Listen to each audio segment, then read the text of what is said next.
Lab technician की आपने एक नया खुलासा किया है, समझाइए ये फर्जीवाड़ा है क्या? जांच की जो गति है वो बेहद धीमी है, ये अफसोसजनक है क्योंकि सारे तथ्य मौजूद हैं। फतेहपुर में 8 लोग एक ही मोहल्ले के हैं। ऐसा हो नहीं सकता कि एक ही परिवार और एक ही पिता की 5 संतानों को सीधे लैब टेक्नीशियन बना दिया जाए। जो भर्ती हुए हैं उनके कुछ रिश्तेदार स्वास्थ्य महानिदेशालय में पहले से कार्यरत हैं। एक ही पिता की 4-5 संतानों का नाम जो है लैब टेक्नीशियन हो जाते हैं, लेकिन उनका एड्रेस अलग अलग है। ये शक जाहिर कर रहे हैं कि भर्ती में भ्रष्टाचार हुआ। क्यों आपको स्वास्थ्य विभाग इस पूरे मामले की जांच में ढीला रवैया अपनाता दिखाई दे रहा है? जो रैकेट है वो विभागीय रैकेट है। ये कहीं ऐसा तो नहीं है कि 5वीं 6वीं पास लोगों को लैब टेक्नीशियन की नौकरी दे दी गई, ये भी आशंका जताई जा रही है कि अगर ये बचे रहेंगे तो आगे भी निरंतर लोगों की जांच करते रहेंगे और लोगों के स्वास्थ्य के साथ खिलवाड़ होता रहेगा। नमस्कार, आप देख रहे हैं अमर उजाला उत्तर प्रदेश की न्यूज रूम चर्चा और मेरे साथ स्क्रीन पर इस वक्त आपको दिखाई दे रहे हैं न्यूज रूम से मेरे वरिष्ठ सहयोगी चंद्रभान यादव जी। चंद्रभान जी के साथ आज मैं उत्कर्ष चतुर्वेदी आप लोगों के बीच में एक महत्वपूर्ण विषय पर इस चर्चा को लेकर आया हूं। ऐसा लग रहा है चंद्रभान जी कि उत्तर प्रदेश का जो स्वास्थ्य विभाग है फर्जी कर्मियों से ही चल रहा है। कोई सही व्यक्ति उत्तर प्रदेश के चिकित्सा महकमे में सही जगह पर पदस्थ नहीं है। इतनी बड़ी बात हम इसलिए कह रहे हैं क्योंकि आप ही की सीरीज थी। लगातार पहले डॉक्टरों के हमने देखा जो मेडिकल सीटों का मामला था वहां फर्जीवाड़ा, उसके बाद हमने देखा कि जो एक्सरे और तमाम वहां पर टेक्नीशियन होते हैं वहां पर, और अब लैब टेक्नीशियन की आपने एक नया खुलासा किया है। कागज हम लगातार स्क्रीन पर दिखाएंगे, पर पहले समझाइए ये फर्जीवाड़ा है क्या? एक्चुअल में जैसे आपने देखा कि एक्सरे टेक्नीशियन में जिस तरह की भर्ती में फर्जीवाड़े हुए थे कि एक ही व्यक्ति के नाम पे अलग अलग नौकरी करते हुए लोग पाए गए, तमाम लोग छोड़कर चले गए। टीमें जांच भी कर रही है, स्वास्थ्य विभाग भी उसकी जांच कर रहा है, स्वास्थ्य विभाग की टीम और पुलिस भी जांच कर रही है। हालांकि जांच की जो गति है वो बेहद धीमी है, ये अफसोसजनक है क्योंकि सारे तथ्य मौजूद हैं। तथ्य मौजूद होने के बाद भी विभाग अभी तक पूरी तरह से कार्रवाई नहीं कर पा रहा है। धीरे धीरे 15-20 दिन का समय भी हो जा रहा है। इसी बीच कल एक दस्तावेज मेरे हाथ लगा जिसमें लैब टेक्नीशियन की भर्ती हुई थी। लैब टेक्नीशियन की भर्ती 2007 में हुई थी। उसमें भी अलग अलग तरह का फर्जीवाड़ा सामने आया है। ये विभागीय जांच में भी ये चीज सामने आ चुकी है। अब उसकी विस्तृत जांच की बात कही गई है, लेकिन स्वास्थ्य विभाग अभी जांच कराएगा कि नहीं, अभी इस पर संशय है। एक्चुअल में मैं बता दूं, जो लैब टेक्नीशियन का मामला है उसमें एक शिकायत हुई थी कि जैसे फतेहपुर में 8 लोग एक ही मोहल्ले के हैं और एक ही पिता, मतलब जो पिता का नाम है वो एक ही है, लेकिन 8 या 7 लोगों के अलग अलग नाम हैं, उनके एड्रेस भी अलग अलग हैं। तो इस पर संदेह जताया जा रहा है कि ऐसा हो नहीं सकता कि एक ही परिवार और एक ही पिता की 5 संतानों को सीधे लैब टेक्नीशियन बना दिया जाए। इसी तरह से अन्य कई जो भर्ती हुई थी उसमें 35 लोग ऐसे हैं जो कि किसी न किसी रूप में एक ही परिवार से कनेक्ट बताए जाते हैं, एक ही परिवार से जुड़े हैं, भाई भतीजा है, साला साली है, इस तरह के हैं।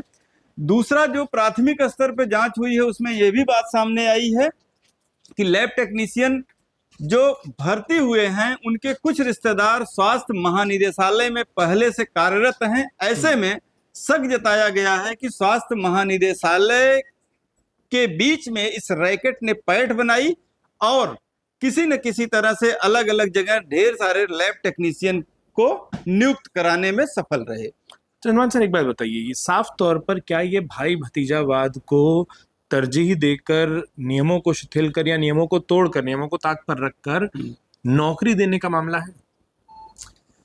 निश्चित तौर पर इसमें देखिए ढेर सारे, अभी जब विस्तृत जांच होगी, चूंकि जिन्होंने प्राथमिक जांच की है और अपनी रिपोर्ट उन्होंने जो शासन को भेजी है तो उसमें उन्होंने साफ साफ लिखा है और मतलब लिखित में उन्होंने दिया है। अब वो हम दिखाएंगे भी, वो स्क्रीन पर दिखाएंगे भी। अलग अलग उसमें उन्होंने दिया है कि शक जाहिर होने की वजह क्या है।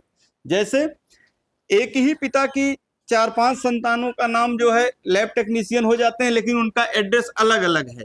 एक ही जिले के 45 लोग हो जाते हैं और उसमें 3-4, मतलब 2-2, 3-3 लोगों के पिता का नाम एक ही होता है, पता एक ही होता है। तो ये सारे तथ्य उसमें हैं जो ये शक जाहिर कर रहे हैं कि भर्ती में भ्रष्टाचार हुआ। सर, अब एक अंतिम सवाल और जो महत्वपूर्ण सवाल मैं पूछना चाहूंगा कि आम लोगों को इस पूरे फर्जीवाड़े से जो सरकारी स्वास्थ्य सेवाओं पर निर्भर हैं उन वो इससे किस तरीके से प्रभावित होंगे, और जो आपने सबसे पहली बात कही थी जी। जी के साथ कि क्यों आपको स्वास्थ्य विभाग इस पूरे मामले की जांच में एक ढीला रवैया अपनाता दिखाई दे रहा है। एक्चुअल में मैं इसमें दरअसल दो चीजें हैं। मूल बात तो ये है कि अगर जांच होती है तो किसी चूंकि जो रैकेट है वो विभागीय रैकेट है। ये अब तक जिस तरह के मामले सामने आए हैं उसमें यह स्पष्ट हो गया है कि बिना विभागीय मिलीभगत के हो ही नहीं सकता, जिस तरह की नियुक्तियां हुई हैं। दूसरी जो सबसे महत्वपूर्ण बात है, जो हमारी भी चिंता है, आम लोगों की जो चिंता है, लैब टेक्नीशियन का पद बहुत महत्वपूर्ण होता है। आजकल डायग्नोसिस रिपोर्ट जो बनती है, आपको कोई भी बीमारी होती है तो डॉक्टर कहता है कि पहले ब्लड टेस्ट करवा लीजिए। ब्लड टेस्ट की जो रिपोर्ट होगी, ये जो लैब टेक्नीशियन होते हैं, ये जो हमारी खून की जांच होती है या अन्य जो जांचें होती हैं, उन जांच की रिपोर्ट तैयार करते हैं। तो ऐसे में इनकी भूमिका आपके स्वास्थ्य की देखरेख और आपको दवा चलने में, जैसे उदाहरण के लिए मैं बताऊं, अगर किसी लैब टेक्नीशियन ने ये लिख दिया कि आपका क्रिएटिनिन बढ़ा हुआ है, आपकी एसजीओटी एसजीपीटी बढ़ी हुई है, यानी लीवर की समस्या है, अगर वो पढ़ा लिखा नहीं है और ट्रेंड नहीं है, आपकी जांच रिपोर्ट गलत दे दी तो उस आधार पर पूरे इलाज की दिशा बदल जाती है। और पता लगा कि जैसे आपको दे दिया कि शुगर आपका हाई है और आपकी हाई शुगर को कम करने की दवा अगर चलने लगी तो जाहिर सी बात है कि आपका स्वास्थ्य प्रभावित होगा। तो लैब टेक्नीशियन का पद जो है बहुत ही महत्वपूर्ण है स्वास्थ्य विभाग में। और जिस तरह की बातें सामने अभी आ रही हैं, अगली किस्त में हम खबर भी देंगे कि ये लैब टेक्नीशियन उस योग्यता को पूरा किए हैं कि नहीं, लैब टेक्नीशियन की ट्रेनिंग लिए हैं या नहीं, इस पर भी संशय है। कहीं ऐसा तो नहीं है कि 5वीं 6वीं पास लोगों को लैब टेक्नीशियन की नौकरी दे दी गई, ये भी आशंका जताई जा रही है। तो अगर ऐसी चीज है तो ये पूरे प्रदेश के स्वास्थ्य, प्रदेशवासियों के स्वास्थ्य के लिए बेहद हानिकारक है। और मतलब सरकार को इस पर कड़े फैसले लेने चाहिए और ऐसे लोगों के खिलाफ निश्चित तौर पर कार्रवाई होनी चाहिए, क्योंकि अगर ये बचे रहेंगे तो आगे भी निरंतर लोगों की जांच करते रहेंगे और लोगों के स्वास्थ्य के साथ खिलवाड़ होता रहेगा।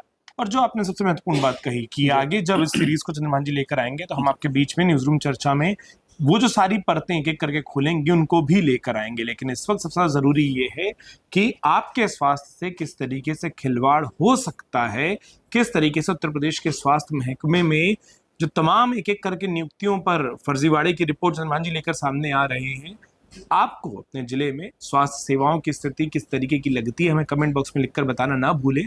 साथ में इस पूरी सीरीज पर जब आगे हम फॉलोअप लेकर आएंगे तब भी हम उम्मीद करेंगे कि अगर आपके कोई सवाल या आपके कोई इनपुट हो तो उनको कमेंट बॉक्स में रखें ताकि हम अगली चर्चा उन बिंदुओं पर भी आधारित कर सकें। फिलहाल चंद्रभान जी आपका और हमारे तमाम दर्शकों का इस पूरी चर्चा से जुड़ने के लिए बहुत बहुत शुक्रिया।